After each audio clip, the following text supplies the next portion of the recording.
A pleasure to meet all at last, and welcome back to Survival of No Limits. Now, today is pretty darn special. I do occasionally get these pretty big requests here and there, and this of course is one that I've been saving up for quite some time because I've already talked about various other natural disasters, including spelunking, volcanic eruptions, meteor showers, time travel, and venomous creatures out there. Of course, those are all natural things that we can't help but find out every now and then that they can affect us in many different ways. If there's one event that's starting to become much more common nowadays, this one, of course, for episode 39, earthquakes. Yeah. It's time I got to that because I do have a lot to say about it.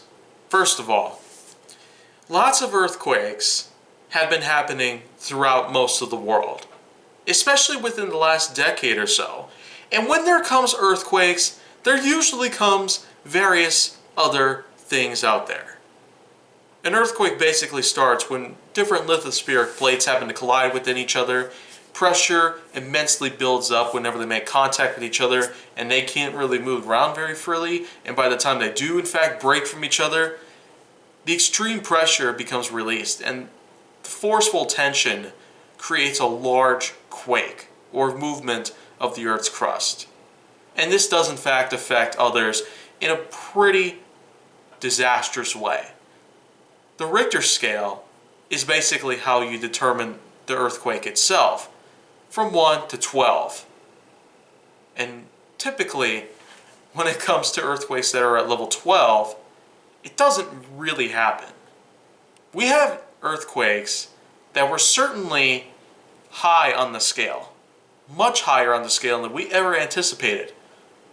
But if there's really one important highlight I should really put together here for this part in Survival of No Limits, it's the fact that earthquakes have a lot of occurrences these days as opposed to how much they used to occur.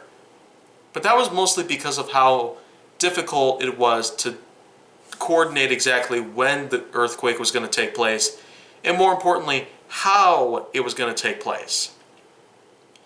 But I pretty much suppose that why they seem to be more common nowadays is simply because of our technology. We're able to detect any sort of lithospheric interference and also what sort of tension is being built up way below the Earth's crust. Between different tectonic plates, it can in fact be easy to identify these days how bad the earthquake could be, how it compares on the Richter scale to many of them, and where they're going to strike. One country in particular happens to be an extreme hotspot for most earthquakes and many other disasters as well. Japan. Yeah. This is in fact one of the biggest known spots in the entire world to house different natural disasters. But out of all natural disasters that seem to occur the most within Japan's borders are earthquakes. It's so much so given to the fact that these days Japan has pretty much come prepared for the future. Millions of their buildings are now housed with a lot of earthquake-safe regulation-based mechanical supports and structural add-ons that are supposed to help anchor the building to the ground, so this way the quakes cannot really disturb the foundations, nor can they help to bring these skyscrapers down. Japan certainly is doing very well trying to handle the different sorts of earthquake-related regulations and new laws that would follow. These days, it seems that every now and then we seem to have quakes that happen in certain spots throughout the world.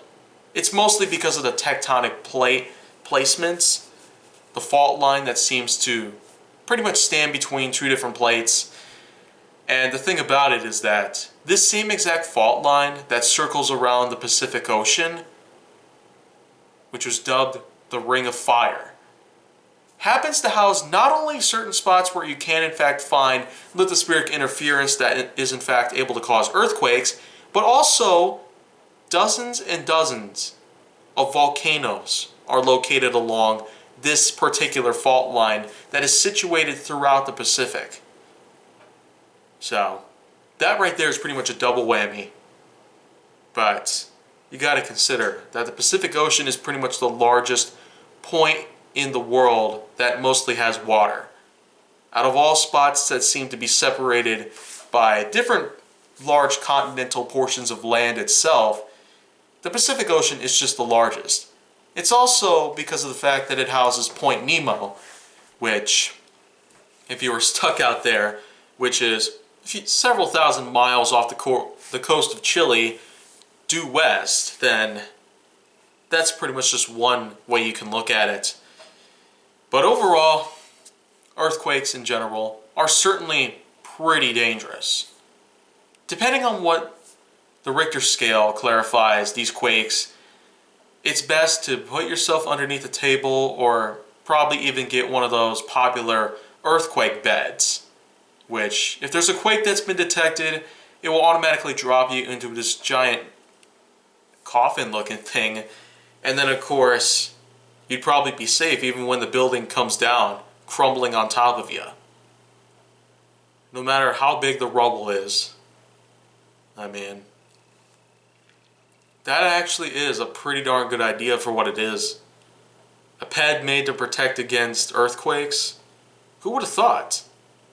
If only we had ourselves beds that can help protect against tsunamis, volcanoes, zombie attacks, thousands of other things throughout the world, or anything that can help us protect against those things at all times, well, I suppose that's something that we might have to look up to down the line, or do some research on. Otherwise, I feel like that this might just do it for now. I do, after all, have a lot of other work that I might need to do at some point, so that's where I just go and bring about the ending to most of this. But rest assured, I will have a lot more to talk about here, and I will certainly have plenty more to do here for the channel for the rest of time itself. But until any of that happens, if you want to see more, go down to my channel. Make sure that you like, subscribe, comment, follow me on social media, and stay on the Hollywood side.